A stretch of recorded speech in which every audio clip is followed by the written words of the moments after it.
We're now going to go on to our final speaker of the day, last but not least. He is an author and a speaker, and he's going to be talking about managing an IHR safely and responsibly. Please welcome onto the stage Carl Jones.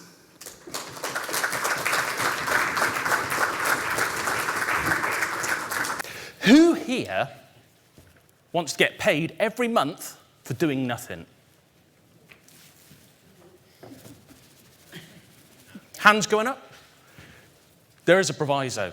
The proviso is you've got to go through a system that's either going to break you, not guarantee that's going to happen, and whatever happens at the end, you're stuck with. Now, my name's Carl Jones. As already indicated, I'm an author, I'm a speaker. I'm 6'1", bit of a beer belly coming on. I'm stood here in a blue suit and a waist jacket. Don't know why that's important, but I thought that would be interesting to you. But most of all, I think we've all had enough, haven't we? 2 days is a lot. I am your last one, don't worry.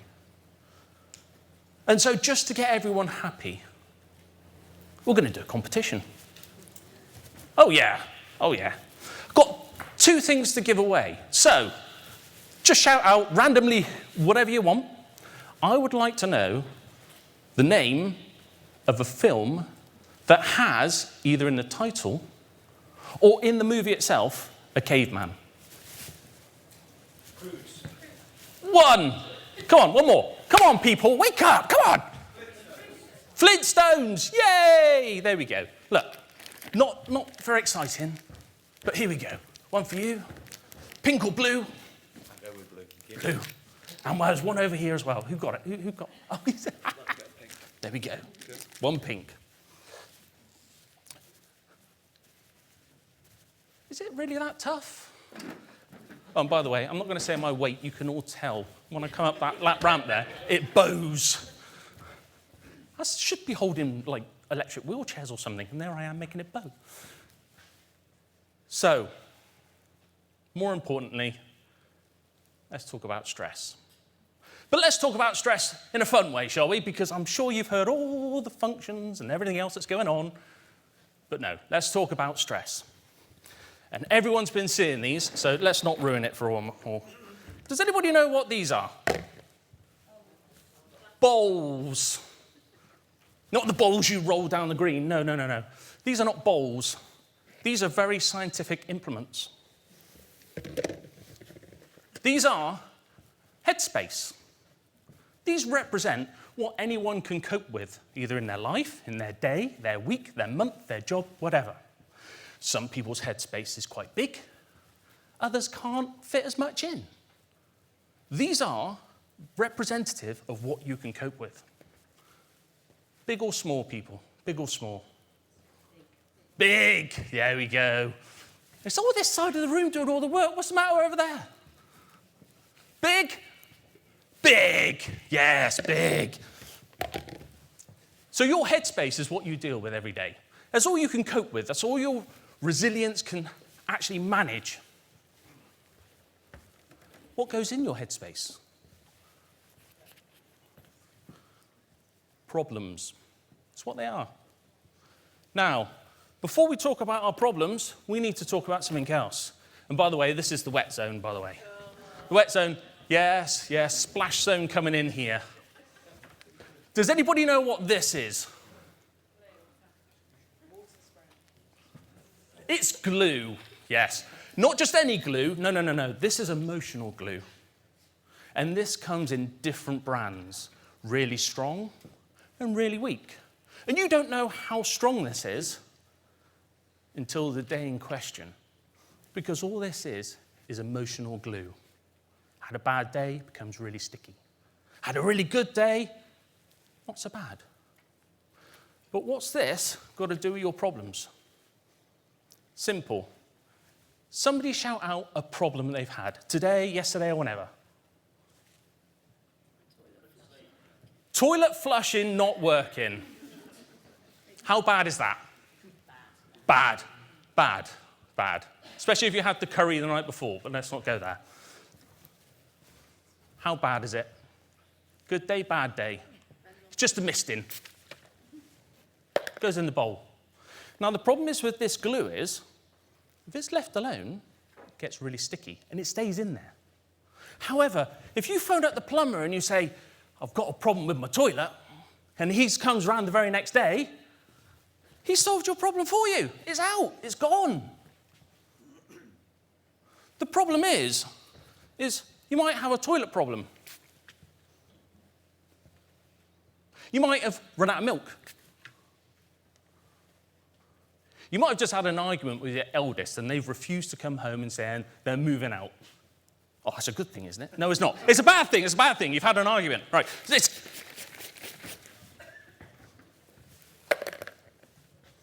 The problem is we don't actually deal with a problem and get it out, do we?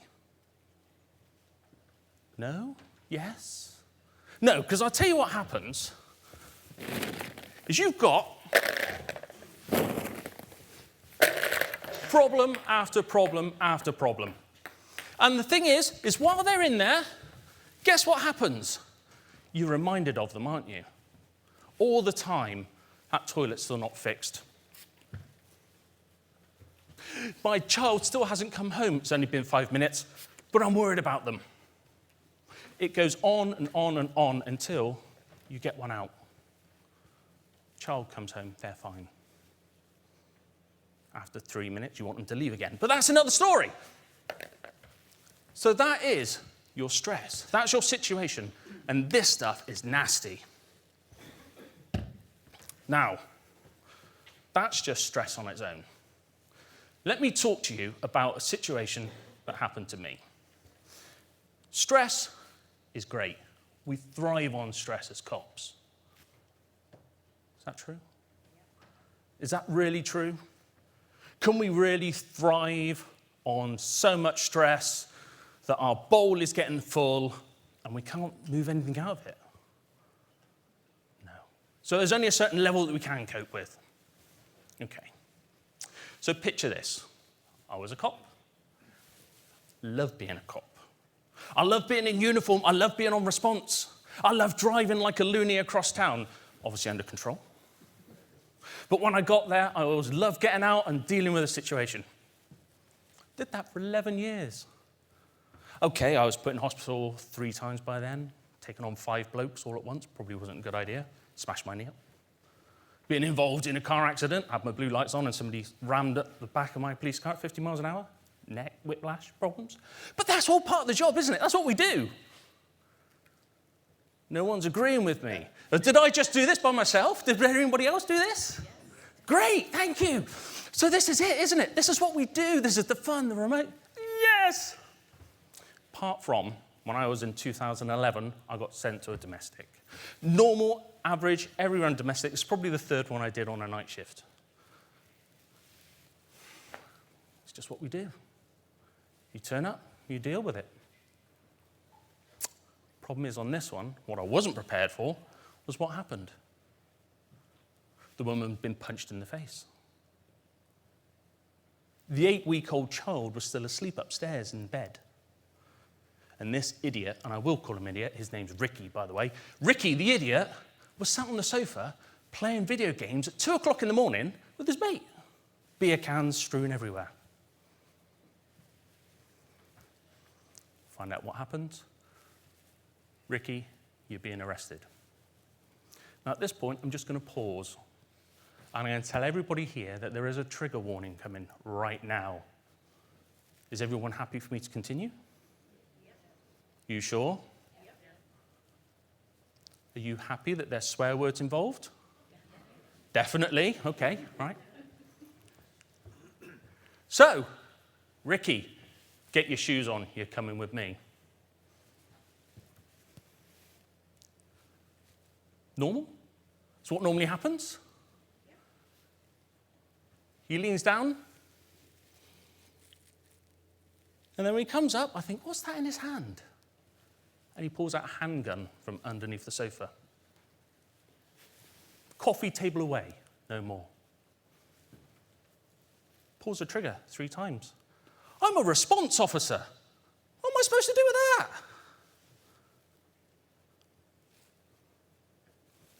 thought I was dead. Genuinely thought I was dead. I saw the gun, I saw the flash out the muzzle, I saw something happen, I saw the recoil of the gun, everything looked. That was it. And my only thought was, I've got to keep going. My colleagues will probably come and pick up my body and sort it out, but I can't let them come in and be injured. So I thought, pepper spray against the gun? Not a good idea. Long story short, pepper spray him, he shoots at me 3 more times. His mate comes and attacks me. I put him in the fireplace. The dog comes and bites me. I kick the dog in the face. Eventually, I don't know how, but this guy is in cuffs. I'm thinking, I'm just, any second now. Put this person in the van, ready to take him back in. My radio's going nuts by this time. I've pushed the emergency button and like hell has broken loose. And there I am, driving off from an address. Ricky's in the boot. I've recovered the gun. I've got an arrest, and I'm thinking, how the hell am I still alive? These are your normal problems. Most police officers deal with very traumatic experiences, probably 100 times more than a normal member of the public does on the street. They don't have a clue what we deal with, how we deal with it, when we deal with it, or how many times we have to deal with it. PTSD. Big, big problem. I've just gone through a traumatic experience. Guess how strong this is? Super strong. Oh yeah, it's having a complete dusting.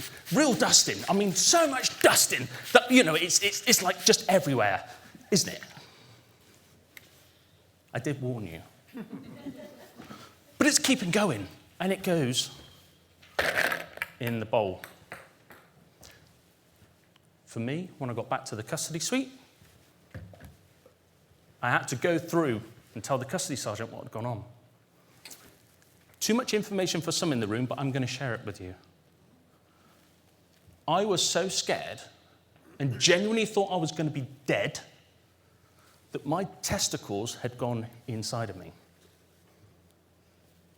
Serious. They were there.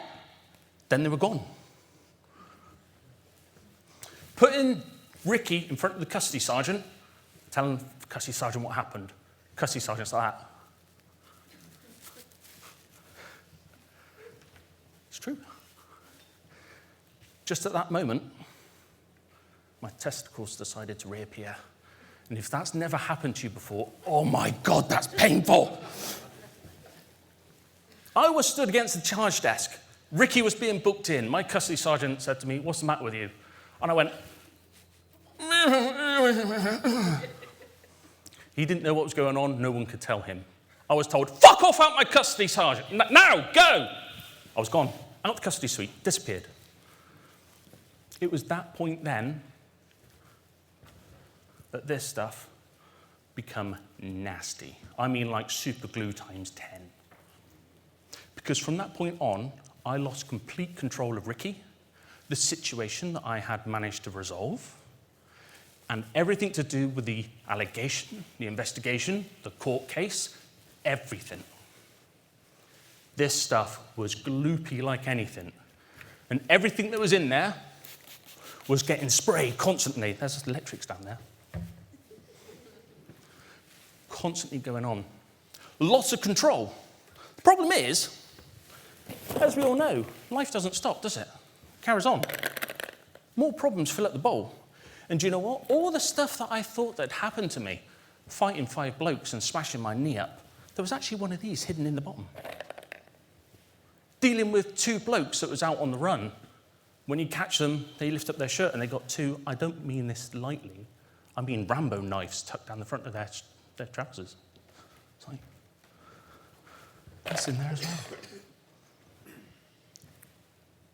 But the biggest problem is not knowing. That ball in there from Ricky caused me all sorts of problems. It continued to cause me problems when I wasn't allowed to look at custody records. I wasn't allowed to look at the investigation. I wasn't allowed to speak to the investigating officer to find out what was going on. The control had gone. My anxiety was going through the roof. Turns out it was a good job. Ricky went to prison for 3.5 years. It's not bad. He was out in about 1.5 years. Good for him. Turned his life around. This was in 2011. By 2015, I knew something was wrong. I was being put out in the town, and all I wanted to do was hurt people. Seriously. Drunk people in front of me, I couldn't cope with them anymore. I was just like, just get out of my way. If they got in my way again, I would have to arrest them for something, because I just had no tolerance. My tolerance was gone. My bowl, no word of a lie,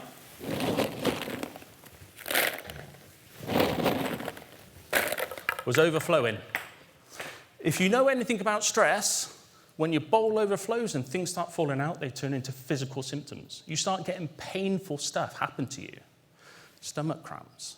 You actually get cramping in your shoulders, in your neck, your legs, your arms. You just can't cope anymore. And every time you think about anything, bloody Ricky, the glue pours over all of it. By 2015, I was pretty much done. I couldn't cope anymore. So I decided, do you know what? I need to find out why. And I wrote a book. Some of you might know it. First of all, who's my caveman followers in here? Who's got the book? Yay, come on. There's a few of you in here. So the book was written in 2015. I did everything right. I went to PSD. I got my business interest signed off. I did everything. And that was my one passion and the one thing I had control of. 2017 come, and I had already made the move to CID. I was asked, when did you get business authority for your book? I was selling it, I was going off, I was doing talks about it. How I found out as to why they were asking me was a gross misconduct was served on me. Nothing criminal.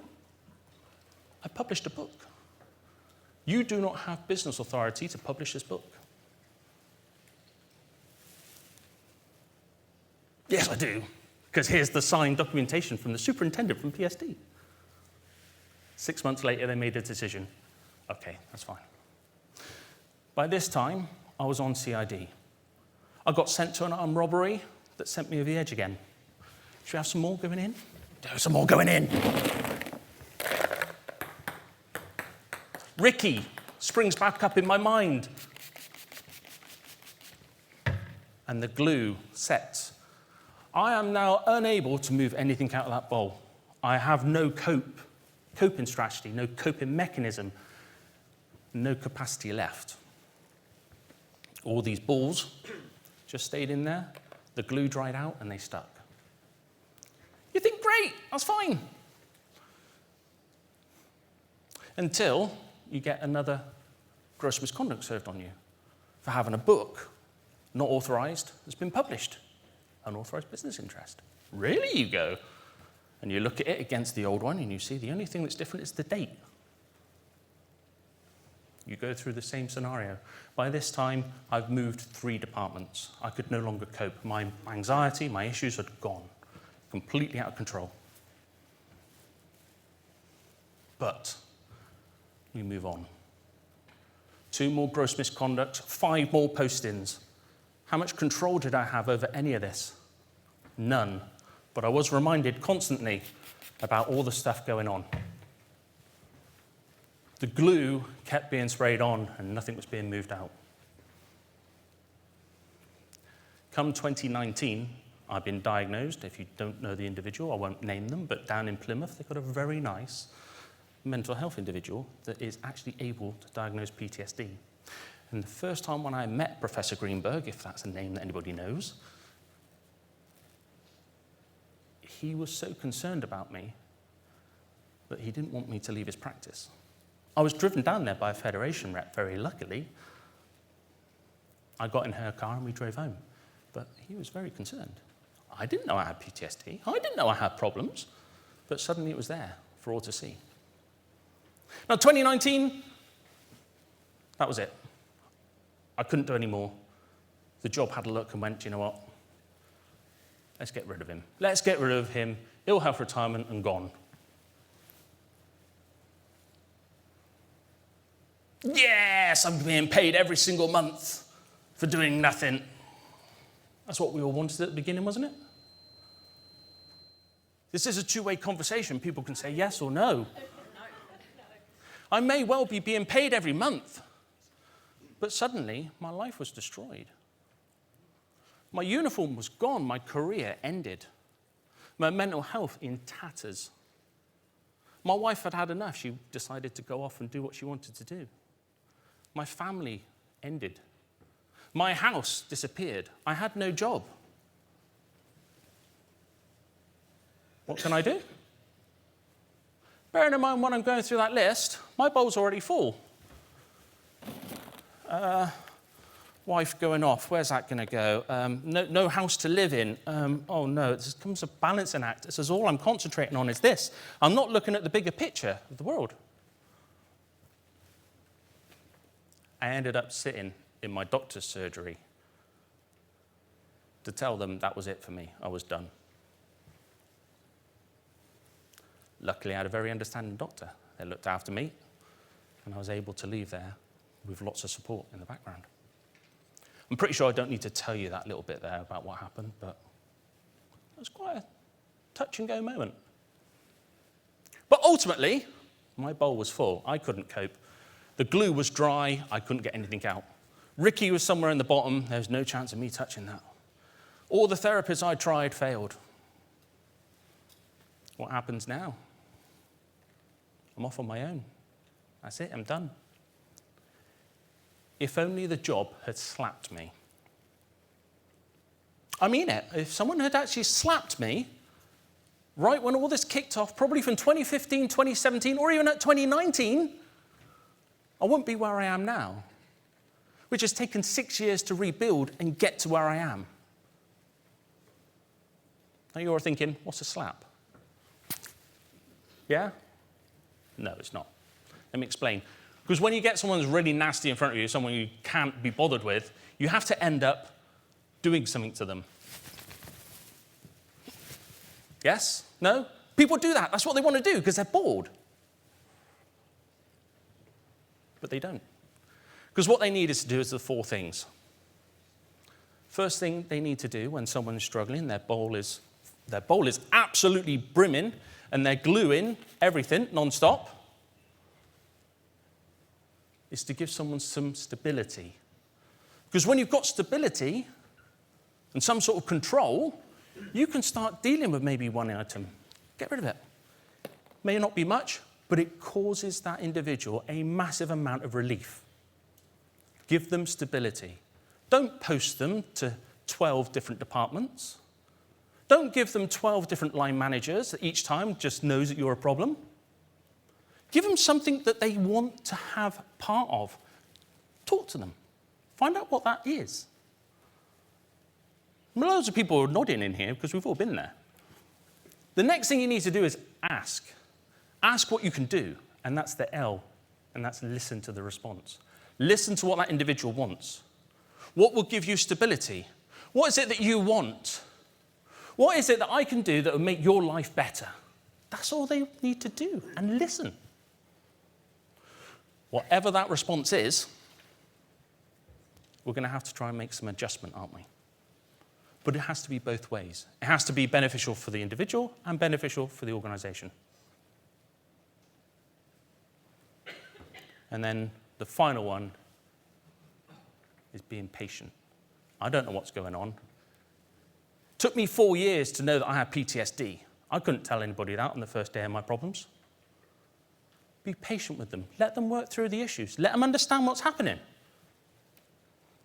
If someone had slapped me back in 2015, I might still be in the job. I'd imagine my force would probably be pulling their hair out by now, and they're probably glad I'm gone. But I might still be in there. I might still be wearing a uniform. Or if I was on CID, some sort of dapper suit with winkle pickers. Yeah, we all like CID. But ultimately, what you need to remember is that no matter what an individual is going through, they've got their own glue. They've got their own different size headspace, and they've got their own content to worry about every day. If you allow them an opportunity to get an item out before the glue dries, you're doing something good. Now, hopefully, that's a benefit. And the next time someone's going to be an issue to you, you're going to want to slap them. Yes, in a positive way.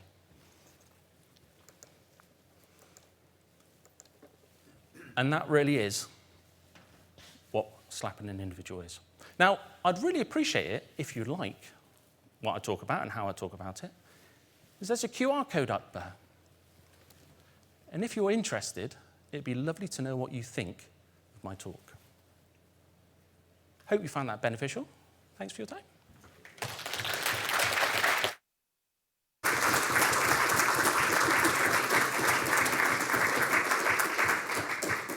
Thank you very much. A couple for you, Carl, if that's all right. You get the microphone. So, Carl, in your experience, when people return to work from a period of stress, if they aren't looked after by the organisation, are they more likely to deteriorate? Yes. You took my advice.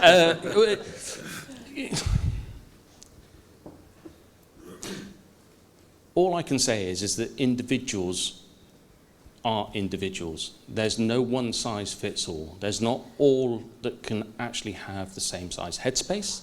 There's not all that can cope with the same amount of issues, problems, concerns, marriage breakdowns, going homeless, losing your job. Things change. You don't know what's going on between anyone's ears at the time of something's happening. My one thing that I wanted to deliver today was you need to use something, and I've developed SLAP technique. I deliver that to a number of organisations and a number of different talking groups and everyone else. And it's given someone an opportunity to know how to manage somebody. That's it. That's all it is. It's not a rule book. It's not a set of instructions. It's just a simple mnemonic that you can go through, hopefully rememberable. You want to slap someone? You slap them. Okay, remember. Stability, listen to them, adjust and be patient. That's it, that's all I think people need to do. Because when they've done that, you can then find out whether you can help them, whether they want to be helped, whether they're at the stage of needing to be helped, which is a whole new conversation, but at least it gives someone a chance to open that conversation. Thanks very much, Carl. And the next one is, do you wish you'd been given options to stay in the police? I really want to give a one-word answer again, but that's not fair, is it? I'm very much a person, and I think it reflects in what I've done through my entire life, is I think everything happens for a reason. I genuinely believe that. You can start going blue sky thinking and think, what about this, what about that? I would imagine, had I was given the option to stay in because of the state I was in when I was on the way out the door, I may have tried to cling on to want to stay in because that's all I knew. I knew the uniform, I knew the job, I knew the work, I knew the situation. I was hoping I could cope with that maybe. But I wasn't given that option. And I guess to think about what could have been is a whole new kettle of fish that probably I don't want to get into. So everything happens for a reason. Yeah. Sorry, Andrew, we've got somebody that likes to just input there. Just Sorry, get them a mic. Sorry. you can tell me off when we get back to Derbyshire. No, you're Well, all we're right. in Derbyshire, I don't know why I said that. Carl, thank you very much. Sorry, your speech was spellbinding. It's been an absolute treat to hear all the amazing speakers, but I think you could tell the atmosphere of the room shifted, so it was incredible. Thank you very much. But I've got a question for you. You said that you were accused of gross misconduct regarding your book 5 times. That's harassment. Like, there's no ifs and buts about it. If you've agreed something and something keeps getting reopened repeatedly, that's harassment. Did you not feel the need to take it to a tribunal? There's got to be some kind of legal defence to that. That was the bit that I found really uncomfortable about your story. Okay, let's go there. Right. So, first of all, are you a Fed rep? Because you would have been on my side. I am not. I had a Fed rep. Let's not talk too much about them. They clearly had lots of stuff to do, and we all know what Fed reps are like. Every time that I was cleared of an allegation, I remember just collapsing. I had no capacity to do anything. I was done. My bowl was full. I had no ability to comprehend anything. So when the next one hit me, I just had to cling on.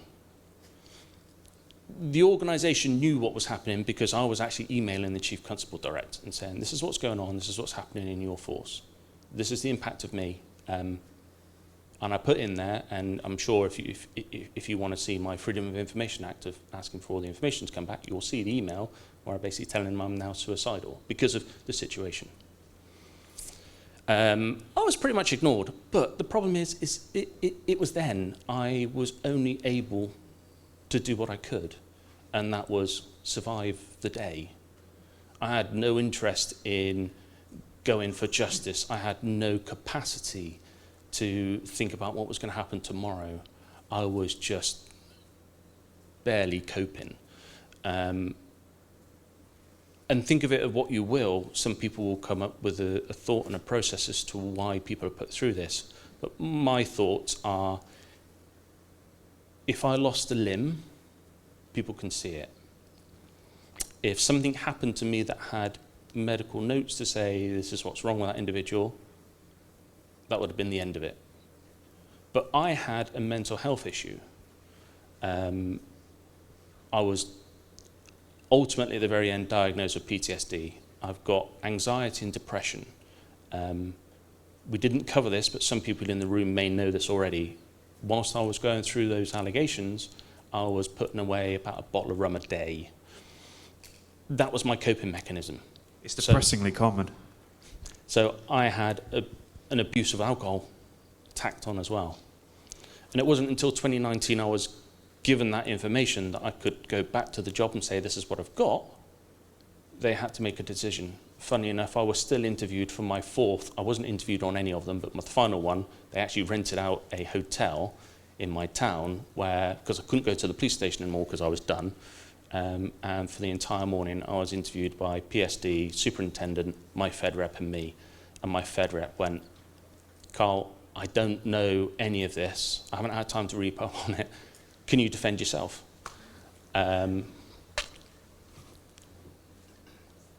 How do you cope with that? You cope. So yes, possibly harassment. Hindsight's a wonderful thing, but when you're in it and you're quite literally drowning, looking back, I suppose I'm just glad I didn't go under. I'll take that as a win. Everything else, do you know what? Out of my control. But thanks for the question. Thank you. That was and an for easy my next one. trick. Sorry. Thank you. Thank you very much. That ends the questions for today.